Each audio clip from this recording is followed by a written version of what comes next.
המקום הזה שאנחנו נמצאים בו נקרא שכונת שמעון. אין פה הרבה בתים, אולי, אני יודע, 25 בתים גג. פסח וראש השנה זה שני חגים שצריך לעצור רגע ולחלק את מה שיש. אסור שיהיו אנשים רעבים בראש השנה. אסור שיהיו אנשים רעבים בכלל.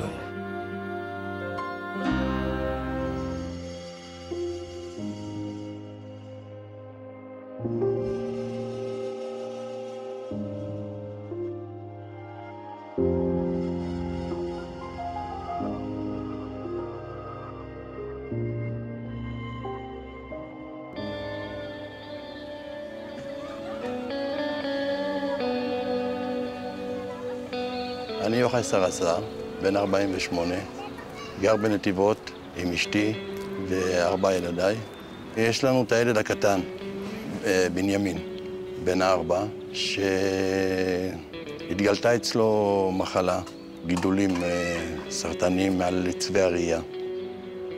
מאז שגילו את המחלה, כל החיים התהפכו.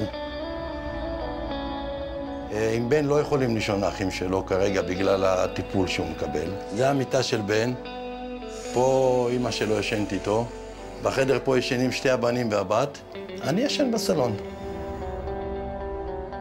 לפני שבכלל התגלתה המחלה אצל בן, לפני שהתחיל כל הסיפור, אני עבדתי נהג משאית. אם לפני כן המצב היה קשה, עכשיו המצב נהיה פי 10 יותר קשה, כי אנחנו בכלל לא זזים מלידו. אני לא יכול לצאת בבוקר ולעבוד, כי אני צריך לקום בבוקר ולקחת את בן לטיפול.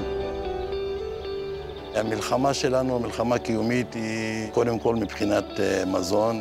הילדים האחרים משתדלים לא לבקש, והם יודעים שהמצב לא מאפשר. זה מוטט אותנו נפשית, כלכלית, זה הרס, הרס טוטלי. המזל שלנו שהוא ילד מאוד אמיץ, והוא ממלא את כל הבית באור.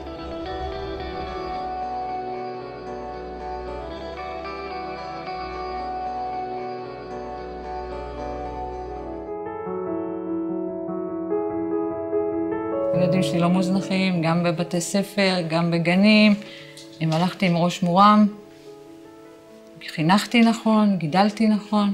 אני מ6:30 על הרגליים, אני שמה ילדים בבית ספר ובגן ובכל המקומות הייתי מסדרת אותם, ויוצאת לעבוד מ8 עד 4. אני לא אישה עצלנית, אני אישה שתתני לי את כל מרץ החיים ואני עובדת. וזה לא משנה לי מה העבודה. כשיש לך שכירות את לא יכולה. את נחנקת, וזה תשלומים להריץ אותם, וזה בית ספר, וזה... את כל צריכה לעשות במרוץ החיים. זה ישנתי ימים ולילות ללא אוכל. ואני אומרת לך ללא אוכל.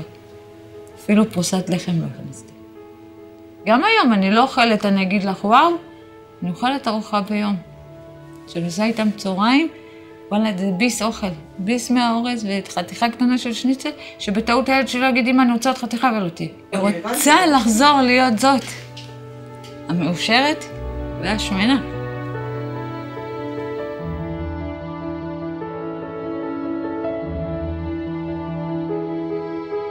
מפרנסת טוב. אני מביאה כסף הביתה, שאני לא רואה ממנו שקל. אז אני מחזירה את זה באוכל. ויש להם איפה לישון. כי עברתי מקלט ועברתי רחוב. וישנתי ברחוב. אז אני יודעת מה זה.